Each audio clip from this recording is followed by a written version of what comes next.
is Movietone. Leslie Mitchell reporting.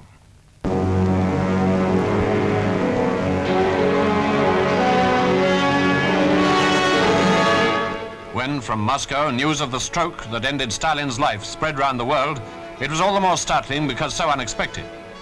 Now Moscow mourns a man who rose from humble origin to rule from the splendor of the Kremlin, holding sway not only over the USSR but also over the satellite countries.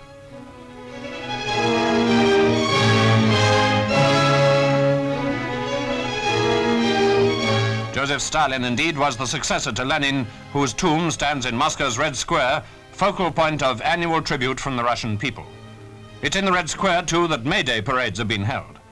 Demonstrations of Soviet military strength and national discipline, they have also provided pictures of the comparatively rare public appearances of Stalin and his chief comrades. Of course, Russia's wartime association with the West against Hitler provided many picture records of Stalin. There was the Tehran Conference of 1943, for example. Here, the big three, Churchill, Roosevelt and Stalin, met to concert plans. It was here, too, that the Soviet Generalissimo received the famous British tribute to Russian valor, the Stalingrad Sword, at the hands of Britain's Premier.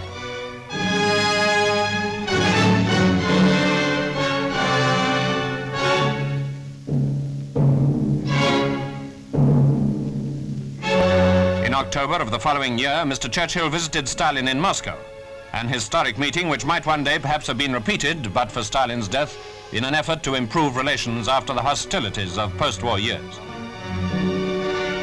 This memorable visit by Mr. Churchill was made at the end of 1944, and then a few months later came the Yalta Conference.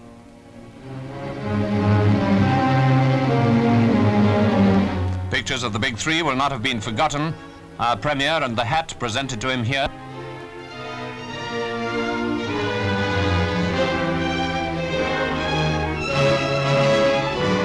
Mr. Roosevelt, and how ill he looked. Indeed, he was not destined to survive much longer.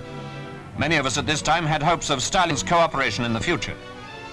In July 1945, the Potsdam Conference. In two of the three countries, the national leadership had changed. Mr. Attlee and Mr. Truman now conferred with the Russian ruler. Our final pictures in this film record show the scene in Moscow at the funeral of President Kalinin.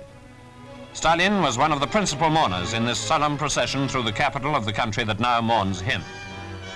The passing now of the man who had so long directed worldwide communism must have far deeper implications. There may be small reason to believe in a favorable change of Soviet policy, but it is always right to hope.